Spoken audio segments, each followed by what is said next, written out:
All of our clients who were implementing talent marketplaces went from pilots to enterprise programs almost immediately.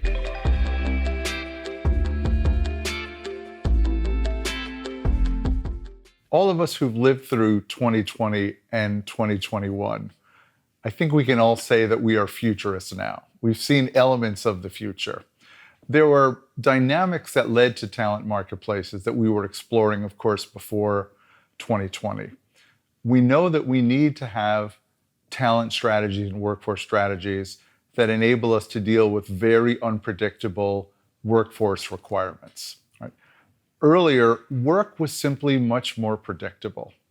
We could organize work into standardized workflows. We organized it into standardized jobs.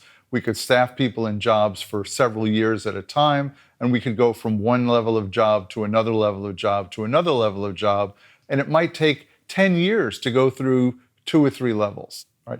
That world has changed. Right? And we saw that world changing before COVID.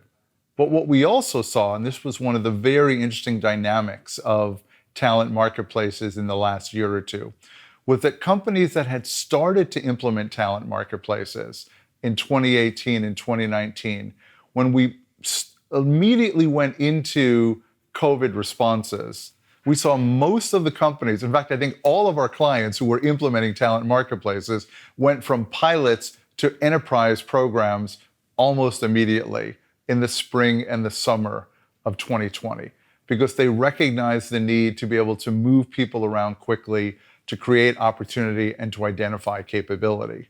Now that we're, touch wood, moving out of the COVID era, and it's going to take a little bit of time for that to happen, we're seeing companies build on that momentum.